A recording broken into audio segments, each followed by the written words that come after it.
বাংলাদেশের 18 কোটি মুসলমান যদি 36 কোটি হাতে গজারি লাঠি নিয়ে তোমাদের দিকে তাকায়, হরে রাম হরে কৃষ্ণ বলে পালাইতে তোমরা বাধ্য হবে। কথা বলুন ঠিক কিনা? আমরা দেখেছি ভারত আমাদেরকে হুঁশিয়ারি জানাচ্ছে, তারা আমাদের সাথে যুদ্ধ করতে চায়। আমরাও আর ছোট নই, আসো যুদ্ধ করার জন্য আমরা প্রস্তুত রয়েছি।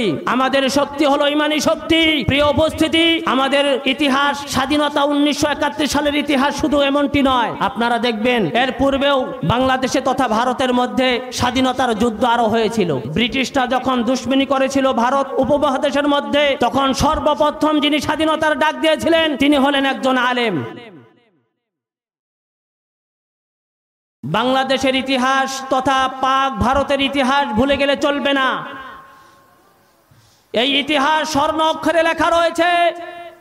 এই ইতিহাসের পিছনে বাংলাদেশের মুসলমানেরা, আলেম সমাজেরা কেমন তিতিক্ষা করেছে, রক্ত দিয়েছে, জীবন দিয়েছে, এই ইতিহাস আমাদের ভুলে গেলে চলবে না।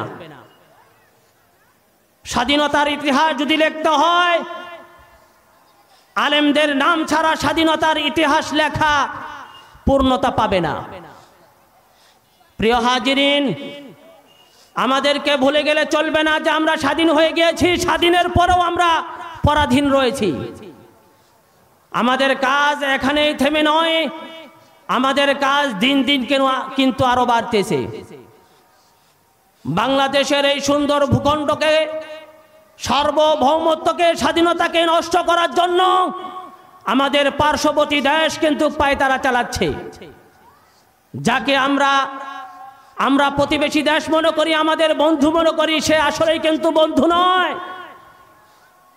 সে হলো সেই দেশ বাংলাদেশ থেকে নিয়ে গত 16-17 বছর যেই চুন্নি সমস্ত কিছু চুরি করে নিয়ে যেই মুদিখানায় রেখেছে, এমন একজন ফ্যাসিস্টকে, হত্যাকারীকে তারা সেখানে আশ্রয় দিয়েছে।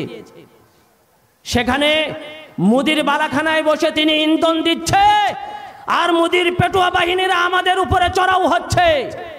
তার অন্যতম দালালের নাম হলো ইসকন।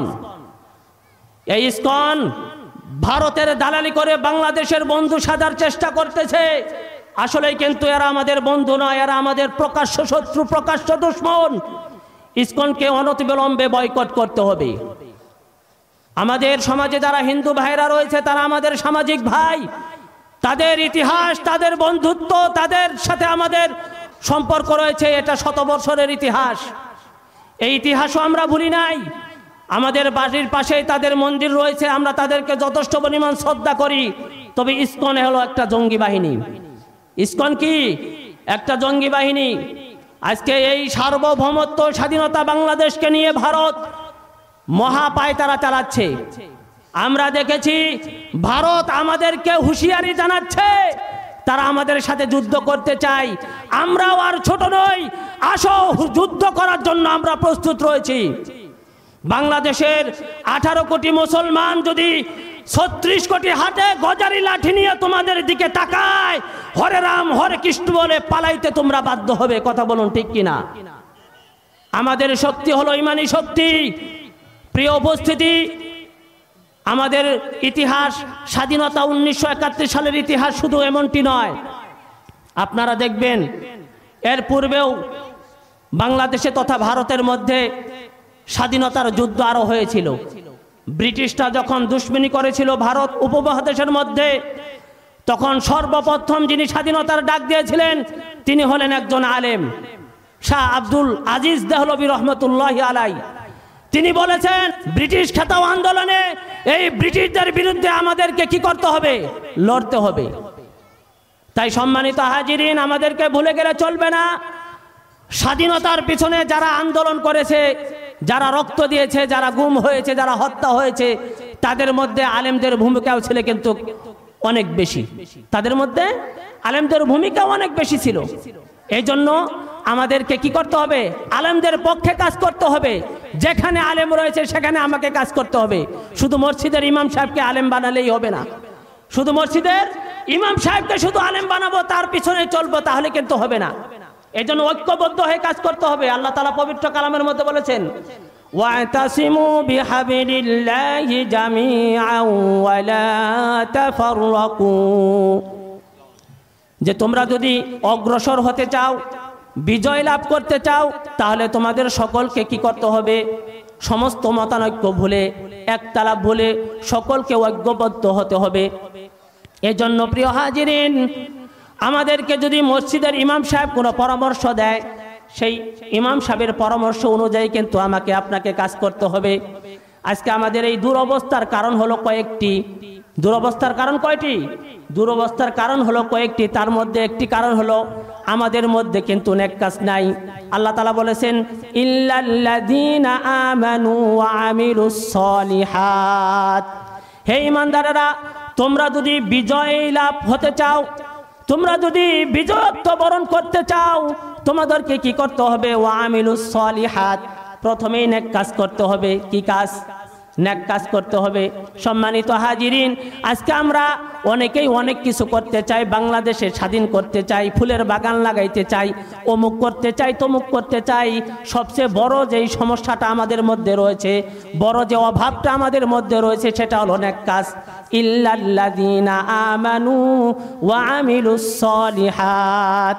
আজকে নেক কাজ আমাদের মধ্যে নাই। নেক কাজ যদি আমাদের মধ্যে থাকতো, আল্লাহ তাআলা আমাদেরকে, আপনাকে, আমাকে বিজয় দান করে দিত। এবং আল্লাহ তাআলা বলেছেন, ওয়াতাওয়াসাউ বিল হক, যে কি করতে হবে? তোমাকে হকের পথে থাকতে হবে। আজকে আমরা বিভিন্ন জনে বিভিন্ন জায়গা থেকে স্লোগান দেওয়ার জন্য চেষ্টা করি। স্লোগান দেওয়ার জন্য আপনি আমি সকলেই সচেষ্ট ভূমিকা পালন করি, কিন্তু স্লোগানের মধ্যে আমাদের কি রয়েছে? যথেষ্ট পরিমাণ গাফিলাতি রয়েছে, ত্রুটি রয়েছে। স্লোগান দিতে হবে হকের মধ্যে থেকে। কিসের মধ্যে থেকে? হকের মধ্যে থেকে স্লোগান দিতে হবে। বড় আফসোসের বিষয়, আমি আপনি পচা নর্দমা অপবিত্র জায়গার মধ্যে বসে ভালো ভালো স্লোগান দেই। কি দেই? ভালো ভালো স্লোগান দেই। এই স্লোগানে কোনো কাজ হবে না যদি ওয়াতাওয়াসাউ বিল হক, যদি আমরা কি করি? হকের কাজ না করি, তাহলে কি হবে না? স্লোগানে কাজ হবে না। এই জন্য প্রিয় হাজিরিন, আজকে আমরা ইসলাম রেখেছি শুধু মসজিদের মধ্যে, ইসলাম রেখেছি শুধু মাদ্রাসার মধ্যে। ইসলাম মসজিদ এবং মাদ্রাসা থেকে বের করে এনে আমাদের সংসারের মধ্যে রাখতে হবে, চেয়ারের মধ্যে রাখতে হবে, ইউনিয়ন পরিষদের মধ্যে রাখতে হবে, পার্লামেন্টের মধ্যে রাখতে হবে। তাহলেই কিন্তু বিজয় লাভ হবে। অন্যথায় এই জগতের মানুষ বিজয় আশা করা খুবই অসম্ভব। বিজয় আশা করা খুবই অসম্ভব। ভালো মানুষ আমাদের মধ্যে নাই, সৎ মানুষ আমাদের মধ্যে না থাকার কারণে, নেক আমলকারী মানুষ না থাকার কারণে, হকের কাজ করে এমন ব্যক্তি না থাকার কারণে, সবরের মধ্যে থাকে এমন ব্যক্তি না থাকার কারণে আমরা স্বাধীন হওয়ার পরেও পরাধীনতা বরণ করতেছি। এই জন্য পরাধীনতা বরণ করা থেকে তখনই আমরা বাঁচতে পারবো যখন আমাদের মধ্যে কয়েকটি গুণ থাকবে। তার মধ্যে অন্যতম একটি গুণের নাম হলো ঈমান আনার পরে নেক কাজ করতে হবে। নেক কাজ করতে হবে। এরপরে কি করতে হবে? আপনাকে আমাকে হকের মধ্যে থাকতে হবে। এরপরে যেটা করতে হবে সেটা হলো সবর ধারণ করতে হবে, ধৈর্য ধারণ করতে হবে। প্রিয় হাজিরিন, আমি মোহাম্মদ রুম্মান সরকার আপনাদের কাছে দোয়া চাই, আল্লাহ তাআলা যেন আপনাকে, আমাকে সহ এই কয়েকটি গুণের উপরে আমল করার আল্লাহ তাআলা তৌফিক দান করে এবং তৎসঙ্গে আজকের এই মাহফিলকে আল্লাহ তাআলা সফলতা কামিয়াবি দান করুক, এই কামনা আল্লাহ তাআলার কাছে রাখতেছি। ও আখিরি দাওয়ানা আলহামদুলিল্লাহি রাব্বিল আলামিন। আসসালামু আলাইকুম ওয়া রাহমাতুল্লাহ।